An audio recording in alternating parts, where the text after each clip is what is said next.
Pendant que vous regardez cette vidéo, un ver vit à l'intérieur de Dodley, œil d'une personne. Ce n'est pas un film. Il s'agit d'un véritable parasite qui rampe derrière elle, œil, et se nourrit des tissus de son hôte. Les personnes porteuses de ce parasite ressentent une sensation étrange, un léger scintillement. Pas une simple tache de fatigue, mais un véritable mouvement. Car quelque chose bouge réellement à l'intérieur de l'œil. Les médecins disent, si vous voyez ce mouvement, vous avez de la chance. Tant que le ver est vivant, il ne fait que ramper. Lorsqu'il meurt dans l'aile, œil, une inflammation se développe et la vision peut être complètement perdue. Ce parasite vit dans les régions tropicales d'Afrique, mais des cas isolés ont été découverts dans le monde entier. Il est transmis par les taons, de gros insectes HE accent aigu matophages. Une seule piqûre d'une mouche infectée suffit pour que la larve soit déjà à l'intérieur. Le plus terrifiant, c'est que ce ver peut survivre dans le corps pendant plus de 10 ans. Pendant tout ce temps, il erre sous la peau, à travers les tissus, les articulations. Ce n'est que rarement qu'il atteint l'œil, où sa présence est enfin détectée. Le seul moyen de s'en débarrasser est la chirurgie. Le chirurgien utilise des pinces pour retirer le ver vivant directement du globe oculaire. On trouve facilement des vidéos de ces interventions sur Internet, mais nous vous déconseillons de les regarder en mangeant. Ces cas ne relèvent pas uniquement de la fiction journalistique. Les revues médicales les documentent régulièrement. Et avec l'essor du tourisme tropical, ces histoires se terminent de plus en plus souvent non pas en Afrique, mais dans un hôpital urbain ordinaire. Vous avez mal à la tête depuis des jours et vous vous demandez si c'est le stress ou l'écran ? Imaginez maintenant un scanner cérébral révélant des bulles. À l'intérieur de chacune se trouve une larve de parasite vivante. Cela arrive à de vraies personnes. On contracte ce parasite en consommant du porc mal cuit. Ces larves pénètrent la paroi intestinale, rejoignent la circulation sanguine et migrent jusqu'au cerveau. Là, elles s'installent et commencent à se développer sous une enveloppe. Les scanners de ces patients sont terrifiants. Des dizaines de bulles dans le cerveau. Chaque bulle est une larve cachée derrière une paroi protectrice qui y reste tranquillement, ignorée par le système immunitaire. Lorsque ce dernier finit par réagir, des crises d'épilepsie et des pertes de conscience surviennent. Ce parasite est l'une des principales causes d'épilepsie chez l'adulte en Amérique latine et en Asie. Et la plupart des gens ignorent d'où vient la maladie. On peut être infecté sans même toucher de viande. Il suffit de ne pas se laver les mains après avoir manipulé des aliments contaminés et de se toucher ensuite la bouche ou le visage. Les œufs de ce parasite sont minuscules, invisibles et imperceptibles au toucher, ils s'enfouissent simplement à l'intérieur du corps. Ce parasite est appelé le ténia du porc. Il ne peut être traité qu'avec des médicaments puissants qui détruisent les larves présentes dans le cerveau. Mais le traitement lui-même est dangereux.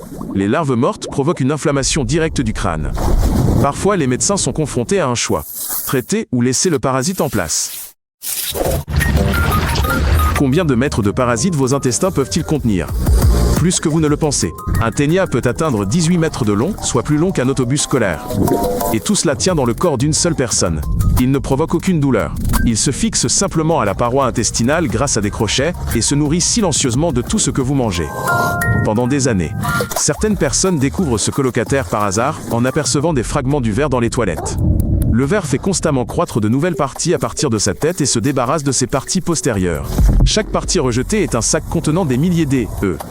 Ces œufs éclosent et peuvent infecter une autre personne, par l'eau ou les aliments.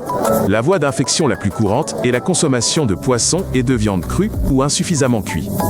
Les sushis, la viande hachée crue, le poisson légèrement salé et le poisson fait maison sont tous à risque. La congélation industrielle tue les larves, mais pas le poisson légèrement salé à la maison. Les personnes porteuses de ténia mangent souvent beaucoup, mais perdent malgré tout du poids. Fatigue constante, carence en vitamines, malaise étrange. Tout cela est attribué au stress. Seuls des examens permettent de révéler la vérité. La bonne nouvelle, il existe un traitement contre le ténia, un comprimé, et en quelques heures il meurt et est expulsé. La mauvaise nouvelle, il est expulsé en entier. Les 18 mètres. C'est à ce moment-là que les gens réalisent ce qui vivait en eux depuis tout ce temps. Vous rentrez d'un pays chaud, et, quelques jours plus tard, vous remarquez quelque chose qui bouge sous la peau de votre bras. Ce n'est pas une simple frayeur. Il y a bien quelque chose. C'est une larve de mouche qui se développe à l'intérieur de votre chair. Certaines mouches tropicales pondent leurs œufs directement sur les vêtements humides ou la peau. La larve éclot et s'enfouit immédiatement sous la peau. Elle respire par un minuscule orifice à la surface et se nourrit des tissus environnants. La sensation est souvent décrite de la même façon. Des fourmillements, des pulsations, parfois une douleur aiguë. Au début, on pense à une piqûre qui s'est enflammée. Mais le gonflement ne disparaît pas. Il étend lentement. Car quelque chose se développe aussi à l'intérieur. Les médecins savent comment les retirer. La méthode peut paraître étrange. Il bouche l'orifice avec une crème épaisse, privant ainsi la larve d'air. Elle commence alors à sortir d'elle-même, puis il la retire délicatement avec une pince à épiler. L'important est de ne pas la déchirer. Écraser la larve à l'intérieur. Cela provoquera une forte inflammation. C'est l'une des rares situations où la meilleure solution est de faire preuve de patience et de laisser le parasite sortir de lui-même. Il ne s'agit pas d'un cas exotique rare. Chaque année, des milliers de touristes ramènent ce genre de parasite de leurs vacances. Des cas sont recensés dans les cliniques du monde entier et leur nombre augmente à chaque saison touristique. Il suffit de marcher pieds nus sur la plage, de porter des vêtements humides qui ont séché au soleil, et le tour est joué. Certaines espèces de mouches recherchent spécifiquement la chaleur corporelle humaine. Vous êtes un véritable incubateur pour elles. Imaginez qu'un parasite puisse influencer vos décisions sans que vous vous en doutiez. C'est pourtant le rôle d'un micro-organisme très courant, Toxoplasma.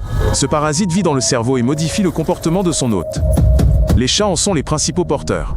Il se reproduit uniquement à l'intérieur du chat, puis en sort. Le simple fait de manipuler une litière est une voie de contamination.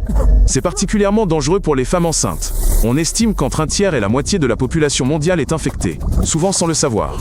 Le système immunitaire parvient à contrôler le parasite, mais celui-ci ne disparaît pas complètement. Il reste présent dans le cerveau à vie. Des études montrent que les personnes infectées ont des réflexes légèrement plus lents. Les conducteurs porteurs de ce parasite sont nettement plus susceptibles d'avoir des accidents. Les scientifiques ont également établi un lien entre l'infection et certains traits de personnalité, chez les hommes comme chez les femmes. Chez les rats, ce parasite a un effet incroyable. Il supprime la peur des chats. Un rat infecté s'approche d'un chat et se jette directement dans ses pattes. Le parasite a besoin de ce contact. Il réintègre le chat et peut s'y reproduire. Les scientifiques se demandent déjà ouvertement, ce parasite influence-t-il nos décisions de la même manière qu'il influence le comportement des rats ? Pour l'instant, la réponse est inconnue. Mais la question n'est plus une plaisanterie. Abonnez-vous à la chaîne et regardez les autres épisodes, c'est important.